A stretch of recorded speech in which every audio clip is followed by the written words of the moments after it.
today, I begin a new life, for I'm the master of my abilities. And today, it's going to be a great, beautiful day. Damn, I need a haircut. This looking bad.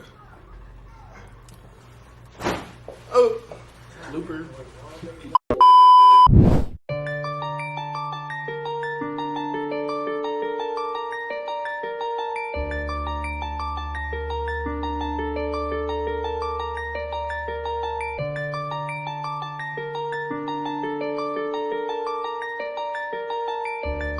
YouTube, what's poppin'? It's your YouTube favorite barber, and I'm coming back with another video. So look, this hair texture is one of the most difficult hair textures I have ever cut. And if I sound weird, forgive me, I'm tired. It's 3 o'clock in the morning and I'm doing this voiceover. But as you guys see, I'm combing and brushing his hair, and it looks like I didn't even touch it. And the reason behind that is because his hair is really spongy, which means I can comb or brush his hair and it'll go right back to how it first looked. As you guys see, in this video, I'm gonna be doing a lot of combing and brushing, and y'all go see, watch, y'all go see. I'm gonna be combing and brushing the hair, and it's gonna look like I never even brushed it or combed it. Like, it's just gonna stay how it looked. So, as usual, I always comb and brush the hair out before I start cutting the hair. And that's gonna allow the clipper blades to cut the hair more smooth without any restrictions or it pulling the hair. And I start with the lever closed to start my first guideline, because me personally, I find it easier to get that first guideline out when blending into the hair. We're gonna set our next guideline in with the number 1 guard open, going up about 1 inch. Bro, do y'all see how the hair is responding to the comb when I comb it? Look, like, do y'all see that? Man, this hair texture is crazy. I've never cut no hair texture like this ever. But I am glad I came across this client with this kind of hair texture, because this is something different for me to experience, because this haircut was a bit challenging for me. But I love challenges. I love challenging myself, because you never know what you're capable of doing until you do it. And when you do something that you never done before, or you thought was going to be too difficult for you, and you execute it, like, you be so shocked.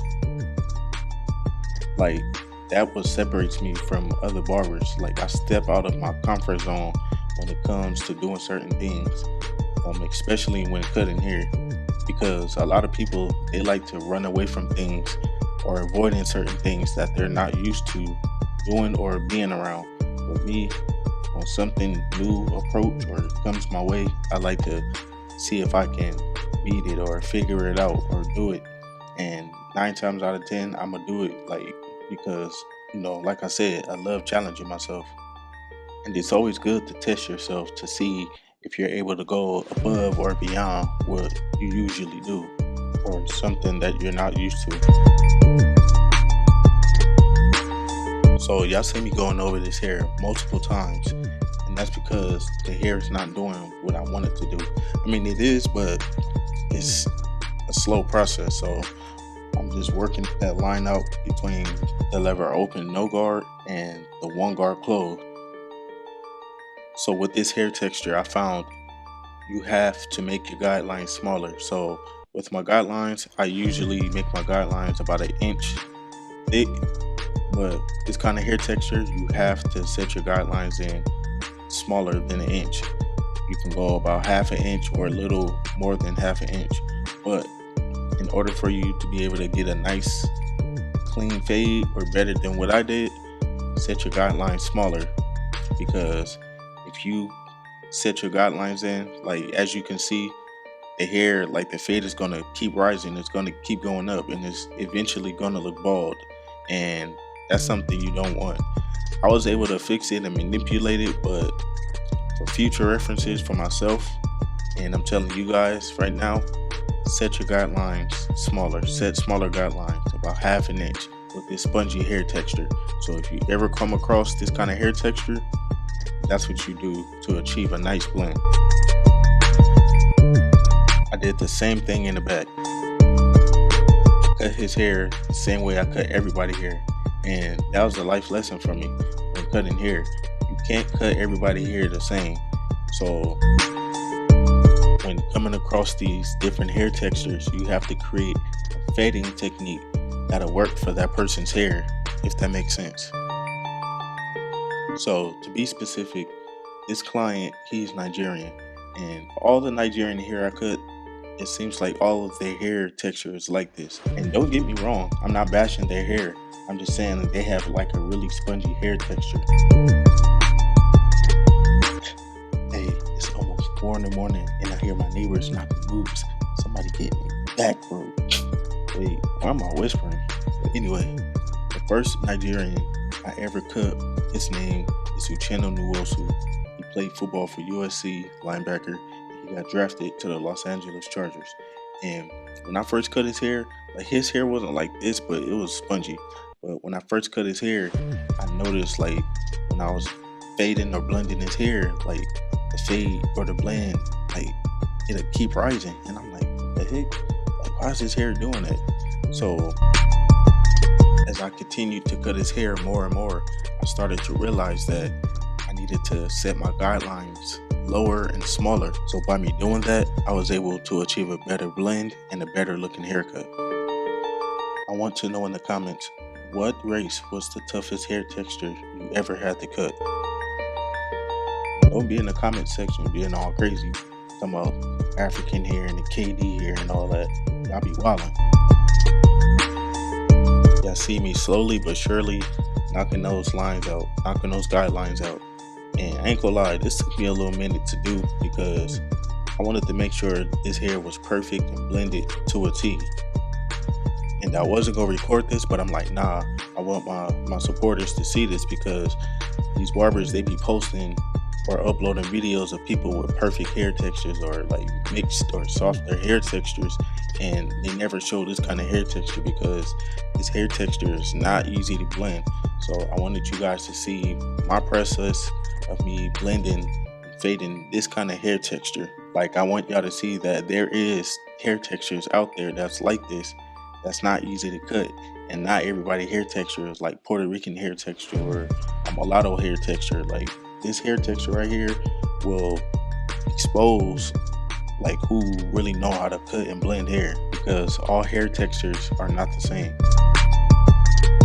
If you're new to barbering, I recommend that you learn different hair textures because all hair textures are not the same, meaning that you can't cut everybody hair the same. You can't, because one fading technique may not work on the next person.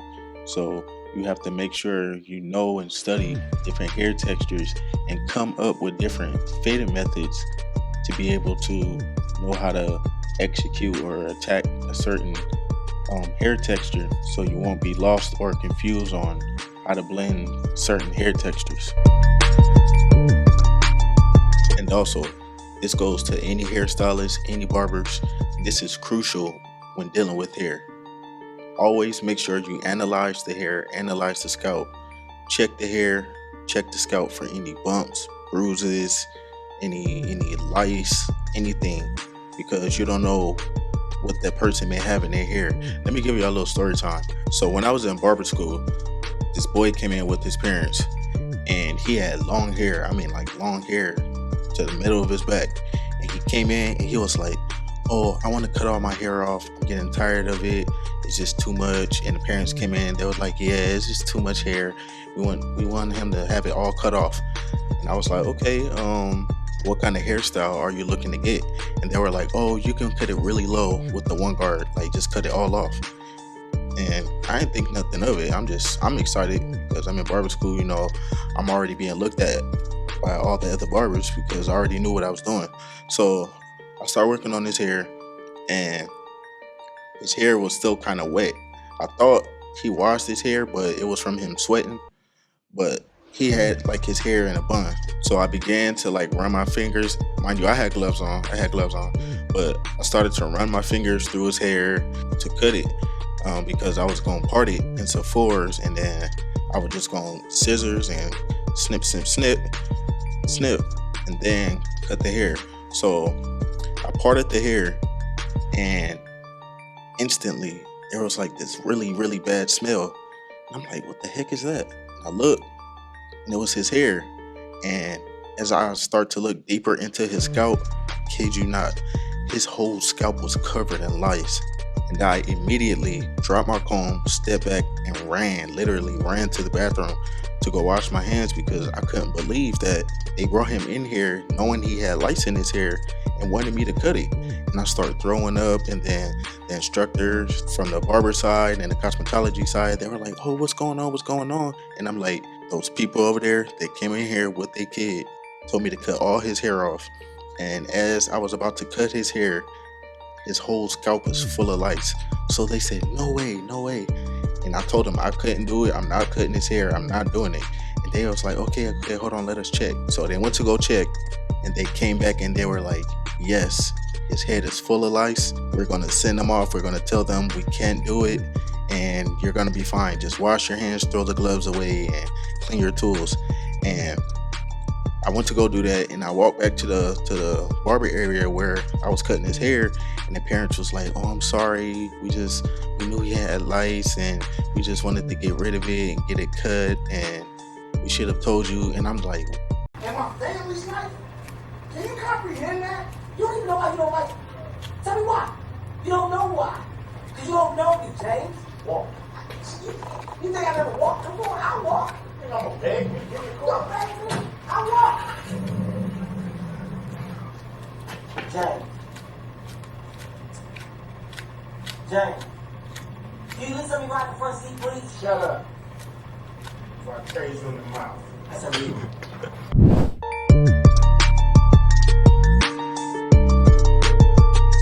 but back to the cut. So now all I'm doing is prepping his hairline to be lined up. I'm gonna trim those hairs down in the front a little bit, and I'm gonna put some holding spray. I'm gonna line him up. I'm using a 1.5 guard close to knock the hair down in the front.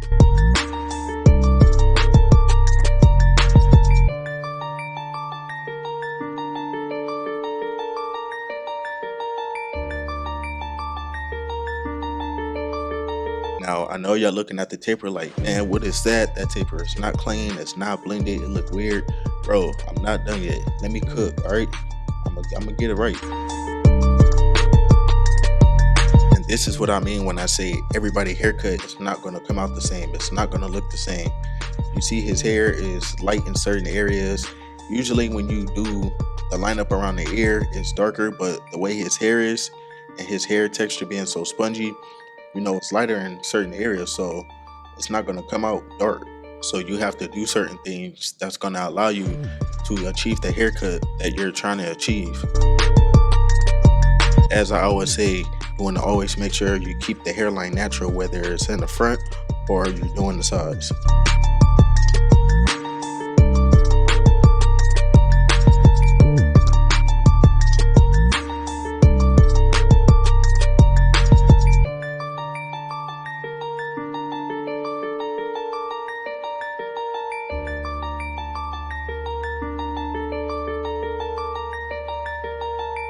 So y'all see his hairline, y'all see what I'm dealing with.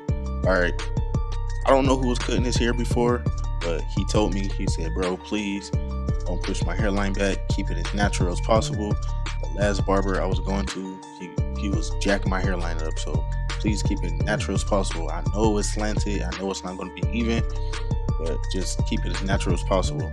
And I was like, okay, bro, because he didn't want his forehead to appear bigger than what it already seemed, because his dad's forehead is big. And he said, can you add some enhancements? I said, all right, bro, don't worry, I got you. Let me get you right. So I don't want y'all in the comments talking about, oh, his hairline is slanted, you messed him up. Bro, he's well aware of his hairline, and he knows it's not straight, as y'all can see.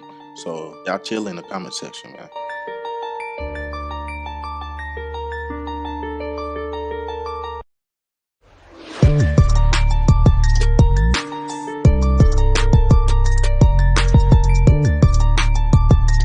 I tried to convince him to let me make his hairline straight, but he didn't want it, so I'll just let it go.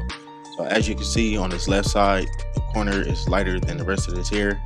So I'm just notching at his hairline, trying my best to make it straight, but not too noticeable, but you can low-key still see it.